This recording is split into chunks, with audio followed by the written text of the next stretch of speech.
আসসালামু আলাইকুম। মিমিস কিচেনে আপনাদেরকে আর একবার স্বাগত জানাই। আশা করছি সবাই ভালো আছেন। চাপটি খাওয়ার জন্য যারা ৩০০ ফিট চলে যান তাদের জন্য দারুণ একটা রেসিপি শেয়ার করছি। বাসায় কিন্তু ৩০০ ফিটের মতো খুব সহজেই ঘরেই চাপটি তৈরি করে নিতে পারেন আর পরিবারের সবাইকে নিয়ে খেতেও পারবেন। সাথে যদি থাকে ঝাল ঝাল হাঁসের মাংস তাহলে কিন্তু শীতের সন্ধ্যা একবারেই জমে যাবে। তাহলে চলুন কথা না বাড়িয়ে রেসিপিতে চলে যাই। চাপটিটা তৈরি করার জন্য আমি নিয়েছি 2 কাপ ভাতের চাল আর সাথে নিয়েছি 1 কাপ পোলার চাল। এগুলোকে আমি 6 ঘন্টার জন্য ভিজিয়ে রেখেছিলাম। ভালো করে ধুয়ে এর মধ্যে 4টা কাঁচামরিচ আর দিয়েছি 4 কোষ রসুন আর সাথে দিয়ে দিচ্ছি স্বাদ মতো লবণ। সাথে দিয়ে দিচ্ছি সামান্য পরিমাণ হলুদ গুঁড়ো। একসাথে মিশিয়ে নিচ্ছি আর এখানে কিন্তু আমি পানিটা রেখেছি আর কি চালের গায়ে গায়ে থাকে। এর পর্যায়ে আমি এগুলোকে ব্লেন্ডারে ব্লেন্ড করে নেব।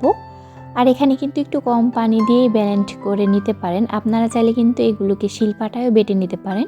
আমি কিন্তু এগুলোকে ব্লেন্ডার জারে দিয়ে ব্লেন্ড করে নিয়েছি। এখন এর মধ্যে দিয়ে দিচ্ছি আমি কিছু লেবু পাতা কুচি। আর এই চাপটিটা কিন্তু এই লেবু পাতা কুচিটা দিলে এতটা মজা লাগে যেটা আমি আগে কখনো পাইনি। আর আমার খাওয়া এই বেস্ট চাপটিটাই আপনাদের কাছে শেয়ার করার চেষ্টা করেছি।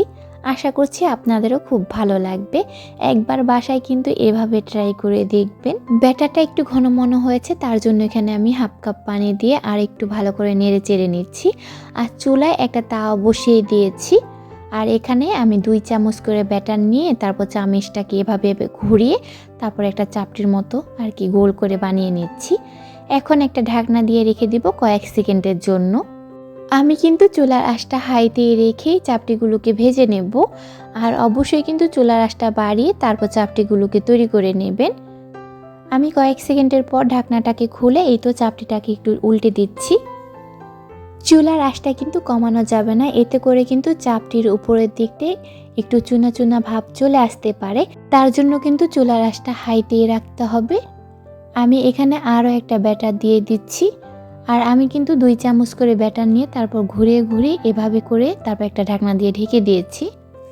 আর এই চাপটি খেতে কিন্তু ৩০০ ফিটের চাইতেও বেশি মজার হবে। আর ঘরের খাবার সবসময় অনেক ভালো হয়ে থাকে।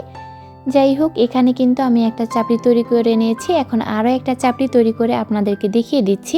আর অবশ্যই কিন্তু তাওয়াটা একটু গরম করে তারপর এই চাপটির ব্যাটারটা দিয়ে চামচের সাহায্যে গোল গোল করে ঘুরিয়ে একটা ঢাকনা দিয়ে কয়েক সেকেন্ডের জন্য রেখে দিলেই কিন্তু হয়ে যাবে সুন্দর কিন্তু চাপটিগুলো। এভাবে করে সবগুলো চাপটিকে আমি বানিয়ে নিচ্ছি।